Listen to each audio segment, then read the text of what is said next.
Aquestive Therapeutics, ticker symbol AQST. Is it a hidden gem, an undiscovered pharma company that you should know about? That's what we're going to talk about in today's video. AQST, something that's been on my watch list since 2021 due to some volatility trading. However, I've not owned a long-term position in AQST, and you guys have been asking me to take a fresh look at it. So I did do that. We went through the financials and the product roadmap. Let's talk today about my thoughts on AQST and if I'm going to be a buyer.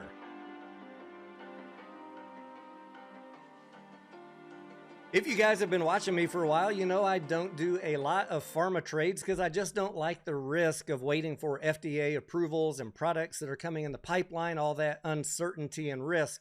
But with Aquestive, they do have 5 FDA approved products right now, 8 collaborations, 10 plus years of product sales on 6 continents. That's our left-hand column in the chart here that's up on the screen. But what is interesting for AQST is not just the products they have currently in production, but the ones that are upcoming here in the middle column. One of them anticipating filing for FDA approval in 2024, and the other anticipating a launch in 2027. I do want you to do your own due diligence, so everything that we talk about today in this video will be linked down in the video description. Please read through all the information before you make any investment decisions for your portfolio. The last time we took a look at AQST was in the second half of 2021, right here in the middle of this weekly chart. It was trading around $3 and it ran up to $6, and a lot of people were asking me about it towards the second half of 2021. The financials just weren't there for me to buy into AQST, and indeed it went all the way down in the subsequent months from $6 down to 61 cents. AQST's stock price has been trending up since November 2023 for a variety of reasons. In November, they announced a favorable restructuring of their debt. There was also an announcement in September 2023 that there is an upcoming date, April 28th, 2024, the PDUFA date for one of Aquestive's products called Libervant, for pediatric patients between the ages of 2 and 5. Now, Libervant had been previously approved by the FDA in August of 2022 for patients 12 years of age or older. But with the PDUFA date in April for the pediatric patients, that is a key driver of some of the price action right now. Could we see a run up on AQST to $6 again? That is entirely possible. The technicals are still looking good on the 5-minute, the 1 hour, and the daily charts. We will have to wait and see. Keep a close eye on those charts if you are trading this stock. Now let's talk about the finances of the company really quick. Those of you who have watched my coverage on other stocks are familiar with this dashboard by now. This is my own personal pictorial representation to you of the risk of investing in any particular company. We look at certain financial ratios and performance of the company, and the boxes get colored green, yellow, or red, depending on the outcome of the metric that we're looking at. We'd like to see, ideally, companies that have all green boxes, but not every stock does. So this just lets us know where AQST is. There is still some risk on this company, mainly because it is not currently profitable and they have negative shareholder equity. You will also notice on the bottom row, we have that dilution risk colored yellow. On the bright side for investors, the company's current cash needs are low. You can see that up here in the top hand right. We also had that on the dashboard on the previous screen. They have plenty of cash for the moment. However, if the company wanted to offer additional shares, they do have some overhead ability to still continue to do that. That is these light blue and gray bars here at the top.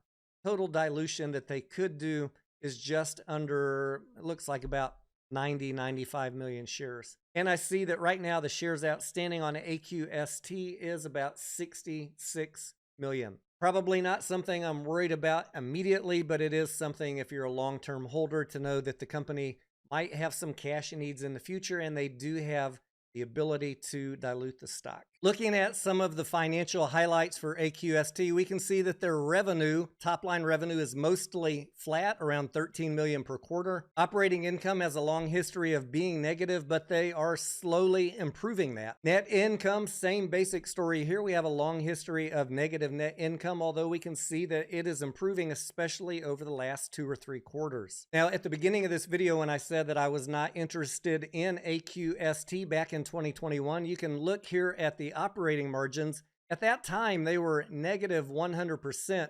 Over the past 2 years, they have really closed that gap. Now, operating margin down to only negative 18%. So they have been making some progress. Similarly, when we look at the free cash flow margin, you can definitely see some improvements from 2021 to today. Moving over to the balance sheet, and some of the folks in my Discord have already been asking me about this balance sheet. You guys are learning, and I'm very proud of you. Let's talk about the long-term liabilities, because that is the thing that jumps out at us, right? Cash on the balance sheet, $25 million. They have been doing a good job of holding that steady. Current assets versus current liabilities, 42 million versus 24 million. Working capital is fine. Total assets, 59 million. Total liabilities, 162 million. Of those, 138 million are long-term liabilities. And people are asking me, why is that so high, and shouldn't we be worried about that?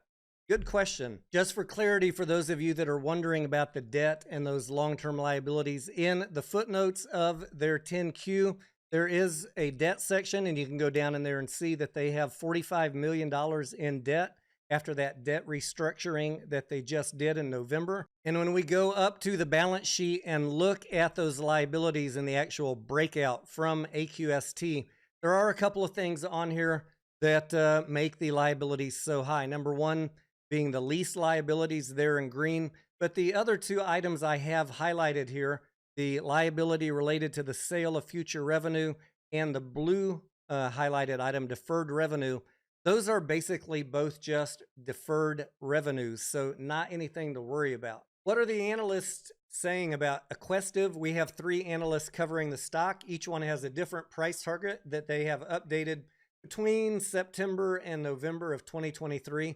One has a price target in the next 12 months of $4. One has a $6 price target, and one has a $8 price target. When I scroll down and look at the financial forecast by year for the top line revenue and the earnings per share, I'm not really sure where they're getting those price targets from, because it looks relatively flat for me in 2024 and 2025, although things certainly get a lot more interesting as we get into 2026 through 2028. What is magic about 2027 and 2028? If we look in the middle column here, that is when they expect to launch Libervant in 2027 in the United States. And then the Anna film, we don't have an exact date for that, although they are planning for filing FDA approval in 2024. So if all of that goes well, then potentially that could be online on or before 2027 as well. All that being said, what do I think about AQST? Is it tradable? I think that, for long-term investors, if you are very patient, there's going to be plenty of opportunities to pick this thing up cheap, probably even cheaper than today's price.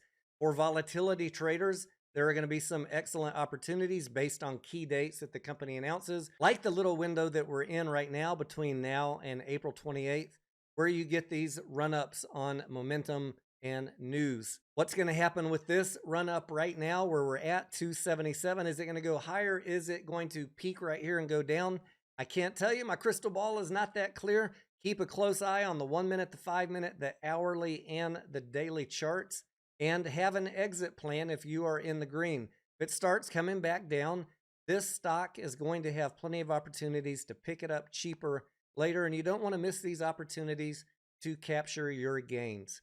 I am Tony Denaro. Thank you for watching, and I will see ya on the next video.